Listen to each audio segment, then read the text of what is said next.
Selamat datang kembali di Rakat Kapitalis Reveals episode ke-16. Kali ini gue bakal membahas mengenai ISG menuju 4.300-an. Langsung aja kita menuju ke chart ISG. Nah, kalau kita lihat di sini ISG saat ini resistennya berada di level 4.900 4.900-an ya.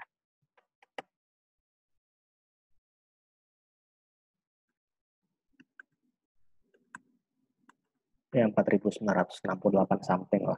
Nah, kalau kita lihat supportnya saat ini berada di kisaran sekitar 4.400-an kalau kita lihat di sini supportnya. Ya agak ke atas sedikit lah. Sorry, 4.400 pas. Nah, kalau kita lihat ISG sekarang berada di range yang cukup agak lebar ya. Di 4.400 sampai 4.968. Namun di sini gue melihat bahwa tampaknya ISG sekarang membentuk pola head and shoulders. Kalau kita lihat di sini, di mana saat ini sudah terbentuk bahu yang sebelah kiri dan kepalanya juga sudah ada. Yang belum terbentuk itu adalah yang bahu sebelah kanan ya. Sebenarnya bahu sebelah kanan sudah terbentuk, namun baru 2 bar saja, butuh beberapa bar lagi mungkin untuk mencapai pola head and shoulders. Dan menurut pendapat gue pribadi, apabila ISG ini gagal bertahan di 4.400, maka kemungkinan besar ISG bisa menuju ke level selanjutnya, yakni di kisaran 4.300-an, bahkan bisa mencapai ke level terendahnya, yakni 3.900-an. Kalau kita lihat di sini. Jadi peluang ISG ke depannya untuk menuju 4.300 ke bawah itu sebenarnya cukup terbuka lebar. Kalau kita lihat based on pola dari chart ISG itu sendiri, yang menurut gue pribadi itu adalah head and shoulders untuk jangka dari akhir Maret sampai dengan tanggal 16 April kemarin kalau gue lihat secara pribadi. Nah, kalau kita lihat sudah melihat ISG tampaknya bisa bisa turun. Bagaimana dengan indeks Dow Jones? Oleh karena itu, gue coba beralih ke indeks Dow Jones terlebih dahulu. Nah, apabila kita lihat di Dow Jones ini, memang dari akhir Maret kemarin sampai dengan April itu cukup ini ya, sorry, cukup tergolong uptrend kalau kita lihat si Dow Jones ini.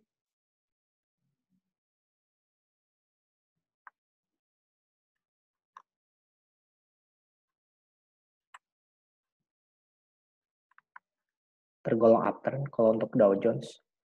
Dan tampaknya karena kemarin berhasil naik sampai 3%-an lebih dan meninggalkan sedikit lubang ini ya, lubang di antara kisaran 23.500 sampai dengan di 23.800-an, maka kemungkinan besar di kemudian hari akan menutup gap tersebut.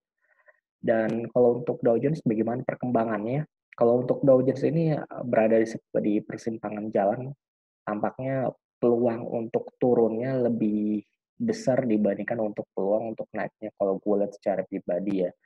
Namun bisa aja nanti ke depannya dugaan prediksi gue salah dan ISG bisa aja melaju ke level 4 sorry menuju ke level 4.800-an dan bahkan 4.900 itu bisa aja. Kalau misalnya skenario dari Dow Jones itu gagal terpenuhi dan malah Dow Jones naik ke atas. Tapi kalau kita lihat Dow Jones ini beberapa hari terakhir terlihat cukup sideways ya. Kalau kita lihat ini resistannya di kisaran 24 ribuan dan supportnya di kisaran 22.600-an kalau gue lihat di sini. dan range-nya cukup agak lebar, dan oleh karena itu kalau misalnya terjadi suatu berita yang nggak enak, misalnya nanti laporan keuangan dari perusahaan-perusahaan di Amerika ada yang jelek-jelek lagi, itu membuka peluang Dow Jones untuk kembali terkoreksi. Kalau kita lihat ini di tanggal berapa ya?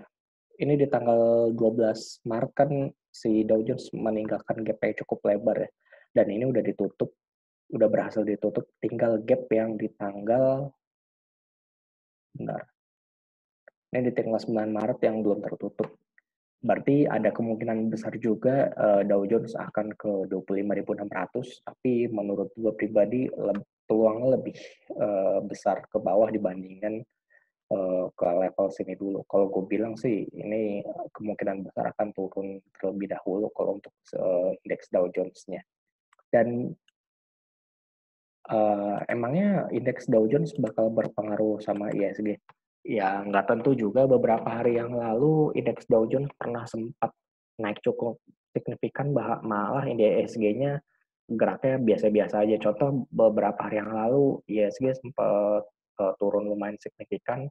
Di US-nya hari kemarinnya lumayan naik, cuman pasar futures-nya ngedrop. Oleh karena itu ISG-nya justru terlihat ngedrop. Tapi kalau kita lihat di pola ini sih, peluang untuk naiknya agak kecil dibandingkan untuk peluang rebound ke atasnya kalau menurut gue secara pribadi.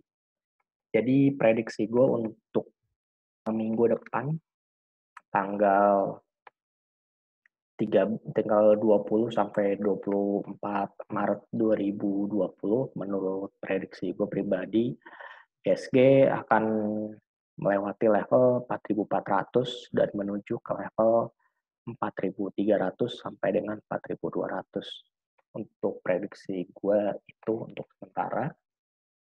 Dan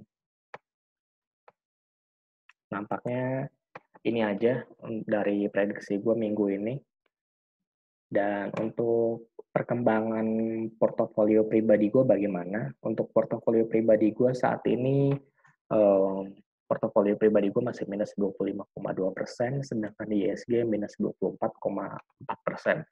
At least nggak terlalu jauh dari ISG saat ini, dan gue sekarang pribadi udah full cash. Gue menantikan ISG bisa beres lagi. Oleh karena itu, view gue terhadap ISG mungkin nggak seobjektif analis-analis yang lainnya ya, kalau gue perhatiin. Karena gue punya keyakinan pribadi bahwa ISG bisa terkoreksi di minggu ini. Dan bagaimana untuk kelanjutannya, gue masih wait and see terlebih dahulu untuk portofolio pribadi gue. Gue belum mau masuk dulu karena gue masih nungguin saham BRI di bottom lagi. Karena di kisaran 2.400-an, mungkin gue di situ bisa masuk sekitar 30-40% dari portofolio gue, dan mengharapkan ISG bisa rebound dari level tersebut. Atau si BRI-nya juga bisa, dengan BRI rebound, maka kemungkinan besar ISG bisa rebound juga kan, sebagai BRI sebagai market cap terbesar di ISG. Oke, mungkin itu dulu dari gue. Jangan lupa untuk subscribe, like, dan komen Rakyat Kapitalis. Kalau ada pertanyaan bisa kirim juga di Twitter kita di Rakyat Kapitalis. Kalau ada pertanyaan bisa kirim ke email kita juga di rakyatkapitalis@gmail.com. Dengerin podcast kita di Spotify dan Penyu FM. Sekian dari gue pamit undur diri dulu. Sampai berjumpa kembali di episode yang berikutnya. Bye-bye.